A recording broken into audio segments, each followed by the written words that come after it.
Hello guys, welcome back to our channel news station. क्या CJP protest को लेकर supreme court के comments ने नया डिबेट शुरू कर दिया है? क्या नीट पेपर लीक पर सरकार अब फाइनली पार्लियामेंट में खुलकर बात करने वाली है? क्या राहुल गांधी की डिटेंशन के बाद सियासी माहौल और गर्म हो गया है? और कैसे कुछ इन्फ्लुएंसर्स और सेलिब्रिटीज़ के रिएक्शन सोशल मीडिया पर वायरल हो गए हैं? तो बिना आपका ज़्यादा टाइम लिए चलिए शुरू करते हैं आज की टॉप अपडेट्स। तो सबसे पहली अपडेट में हम लोग बात कर लेते हैं सीजेपी प्रोटेस्ट और सुप्रीम कोर्ट के रिएक्शन के बारे में। तो क्या कोर्ट ने स्टूडेंट्स की अर्जेंट अपील सुनने से मना कर दिया? चलिए जानते हैं। प्रोटेस्ट को लेकर एक अर्जेंट पेटिशन सुप्रीम कोर्ट के सामने रखी गई थी, जहां लॉयर्स ने पुलिस एक्शन का इशू उठाया, लेकिन कोर्ट ने अर्जेंट लिस्टिंग से मना करते हुए कहा कि इस तरह कोर्ट का वक्त वेस्ट ना किया जाए। जब लॉयर्स ने कहा कि उनके पास एलिज्ड पुलिस ब्रूटैलिटी के वीडियोस हैं, तब चीफ जस्टिस ने साफ कहा कि कोर्ट के पास वीडियोस देखने का टाइम ही नहीं है। इससे एक दिन पहले दिल्ली हाई कोर्ट ने भी इसी तरह की अर्जेंट हियरिंग की रिक्वेस्ट एक्सेप्ट नहीं की थी। दूसरी तरफ दिल्ली पुलिस ने सोशल मीडिया पर चल रही उन रिपोर्ट्स को भी डिनाई किया है जिसमें प्रोटेस्ट के दौरान कैजुअलिटीज होने का दावा किया जा रहा है। पुलिस ने लोगों से अपील की कि सिर्फ ऑफिशियल सोर्सेज पर ही भरोसा करें और अनवेरिफाइड इंफॉर्मेशन शेयर ना करें। कमेंट में ज़रूर बताना इस पूरे मैटर पर आपका क्या ओपिनियन है। तो अगली अपडेट में हम लोग बात कर लेते हैं नीट पेपर लीक और पार्लियामेंट के डिस्कशंस के बारे में। तो क्या गवर्नमेंट अब इस इशू पर डिटेल में बात करने के लिए रेडी है? चलिए जानते हैं। कैबिनेट मिनिस्टर किरण रिजिजू ने कहा है कि सरकार नीट पेपर लीक के मुद्दे पर पार्लियामेंट में डिस्कशन के लिए तैयार है और स्टूडेंट्स उनकी टॉप प्रायोरिटी हैं।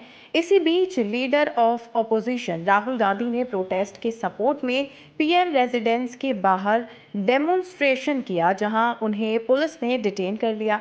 राहुल गांधी ने होम मिनिस्टर और एजुकेशन मिनिस्टर के रेजिग्नेशन, पुलिस एक्शन की इंक्वायरी, प्राइम मिनिस्टर से अपॉलजी और पार्लियामेंट डिस्कशन और एजुकेशन रिफॉर्म्स जैसे कई डिमांड्स रखे। लेकिन कहानी यहीं खत्म नहीं होती। एजुकेशन मिनिस्टर धर्मेंद्र प्रधान ने राहुल गांधी पर आरोप लगाया कि वो स्टूडेंट्स के इशू को पॉलिटिकल बेनिफिट के लिए यूज़ कर रहे हैं।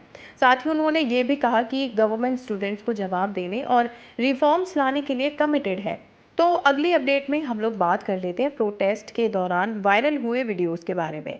तो क्या कुछ क्लिप्स ने सोशल मीडिया पर नई कंट्रोवर्सी खड़ी कर दी है? चलिए जानते हैं।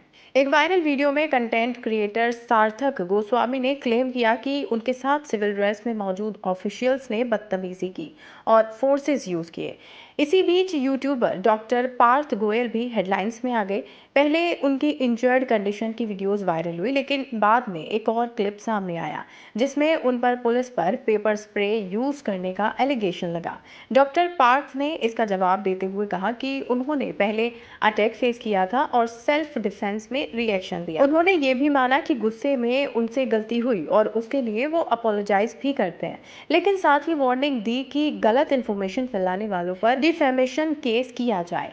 तो अगली अपडेट में हम लोग बात कर लेते हैं सीजेपी स्पोक्सपर्सन विजेता दहिया के बारे में। तो क्या बर्गर खाना उनके लिए इतना महंगा पड़ गया? चलिए जानते हैं। प्रोटेस्ट के बीच उनकी बर्गर खाते हुए वीडियोस वायरल हो गए। कई लोगों ने कहा कि जब स्टूडेंट्स ग्राउंड पर स्ट्रगल कर रहे तब उनका ये बिहेवियर इनसेंसिटिव था। विजेता ने अपना डिफेंस दिया और कहा कि वो किसी के लिए अकाउंटेबल नहीं है और भूख लगने पर बर्गर खाया, लेकिन इस स्टेटमेंट के बाद उन्हें काफी क्रिटिसाइज भी किया गया और बाद में सीजेपी ने भी ऑफिशियल स्टेटमेंट जारी करके उन्हें स्पोक्स पर्सन के पोस्ट से हटा दिया। तो अगली अपडेट में हम लोग बात कर लेते हैं सेलिब्रिटीज के रिएक्शंस के बारे में। तो क्या बॉलीवुड और म्यूजिक इंडस्ट्री भी इस इशू पर खुलकर बात कर रही है? चलिए जानते हैं। सिंगर अरिजीत सिंह ने स्टूडेंट्स के सपोर्ट में पोस्ट शेयर किया, जिसके बाद उन्हें क्रिटिसिज्म भी मिला। एक फैन ने उनसे डिसअपॉइंटमेंट एक्सप्रेस की, लेकिन अरिजीत ने जवाब दिया कि सिर्फ फैन होने की वजह से वो अपनी ओपिनियन नहीं बदलेंगे। उन्होंने पोलाइटली कहा कि अगर किसी को उनकी बात पसंद नहीं आई तो वो उनके सॉन्ग्स सुनना बंद कर सकता है, लेकिन उनकी सोच नहीं बदलेगी। विजय वर्मा ने भी प्रोटेस्ट के सपोर्ट में पोस्ट शेयर की और ट्रोल्स को सीधा कह दिया कि पसंद नहीं है तो अनफॉलो कर दो। कंटेंट क्रिएटर निशु तिवारी ने भी कहा कि इन्फ्लुएंसर्स को गाली देने से बेहतर है लोग अपने लीडर से सवाल पूछे। हर्ष बनीवाल ने भी अपनी बात रखते हुए कहा कि जो स्टूडेंट्स पीसफुली एजुकेशन रिफॉर्म्स के लिए प्रोटेस्ट कर रहे हैं उनका सपोर्ट किया जाना चाहिए और उन्हें पॉलिटिकल एजेंडे से अलग देखना चाहिए। तो अगली अपडेट में हम लोग बात कर लेते हैं हनी सिंह और अरमान मलिक के डिसीजन के बारे में। तो क्या दोनों सिंगर्स ने करंट सिचुएशन को देखते हुए अपने प्रोजेक्ट्स डिले कर दिए? चलिए जानते हैं। हनी सिंह ने सोशल मीडिया पर अनाउंस किया कि देश और स्टूडेंट्स की सेंटिमेंट्स को देखते हुए वो अपने नए सॉन्ग का टीजर कुछ दिन के लिए पोस्टपोन कर रहे हैं। अरमान मलिक ने भी इसी वजह से अपनी अपकमिंग सॉन्ग की रिलीज डिले कर दी और कहा कि उन्हें अभी रिलीज का सही वक्त नहीं लगता। तो अगली अपडेट में हम लोग बात कर लेते हैं एक इंटरेस्टिंग सोशल मीडिया कंफ्यूजन के बारे में। तो क्या सिर्फ सरनेम सेम होने की वजह से एक क्रिएटर को हेट मिलने लगा? चलिए जानते हैं। ट्रैवल क्रिएटर एनिमेश प्रधान को लोग एजुकेशन मिनिस्टर धर्मेंद्र प्रधान से जोड़कर ट्रोल करने लगे। एनिमेश ने बताया कि उनका मिनिस्टर से कोई फैमिली रिलेशन नहीं है और लोग बिना कॉन्टेक्स्ट के उनके और उनकी फैमिली के बारे में कुछ भी गलत गलत कमेंट कर रहे हैं। उन्होंने ये भी कहा कि मिनिस्टर सिर्फ उन्हें ओडिशा रिलेटेड कंटेंट की वजह से फॉलो करते हैं। ऑनेस्टली बिना फैक्ट जाने किसी को टारगेट करना बिल्कुल सही नहीं है। तो अगली अपडेट में हम लोग बात कर लेते हैं प्रोटेस्ट के दौरान लोगों के सपोर्ट के बारे में। तो क्या देश भर के लोगों ने स्टूडेंट्स के लिए फूड भेजना शुरू कर दिया है? चलिए समझते हैं। प्रोटेस्ट साइट पर इतनी ज़्यादा स्विगी और जोमेटो ऑर्डर्स पहुंचने लगे कि ऑर्गेनाइजर्स को सोशल मीडिया पर रिक्वेस्ट करनी पड़ी कि फिलहाल और फूड ना भेजा जाए, क्योंकि करंट रिक्वायरमेंट पूरी हो चुकी है। ज़रूरत पड़ने पर वो खुद अपडेट देंगे। इसी बीच एक नीट टॉपर का इंटरव्यू भी वायरल हुआ, जहां उन्होंने कहा कि प्रोटेस्ट में जाने के बजाय उन्होंने अपना स्कोर इम्प्रूव करने पर फोकस किया। जब उससे प्रोटेस्ट के बारे में डायरेक्ट ओपिनियन पूछा गया तो उन्होंने इस पर कमेंट करने से मना कर दिया। तो अगली अपडेट में हम लोग बात कर लेते हैं एंटरटेनमेंट वर्ल्ड की कुछ पॉजिटिव अपडेट्स के बारे में।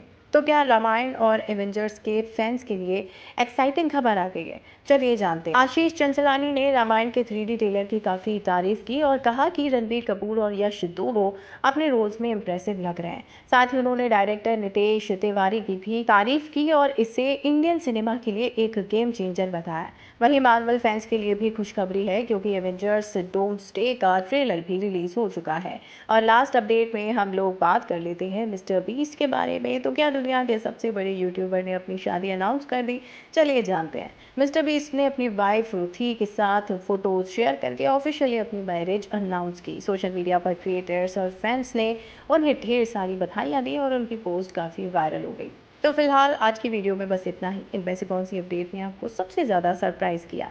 कमेंट सेक्शन में ज़रूर बताना। अगर वीडियो पसंद आई हो तो लाइक, शेयर और सब्सक्राइब करना बिल्कुल मत भूलना। तो इसी के साथ फिर मुलाकात होगी ऐसे ही और फ्रेश अपडेट्स और रिलेटेबल कंटेंट के साथ में। मिलते हैं नेक्स्ट वीडियो में। Till then bye bye and take care.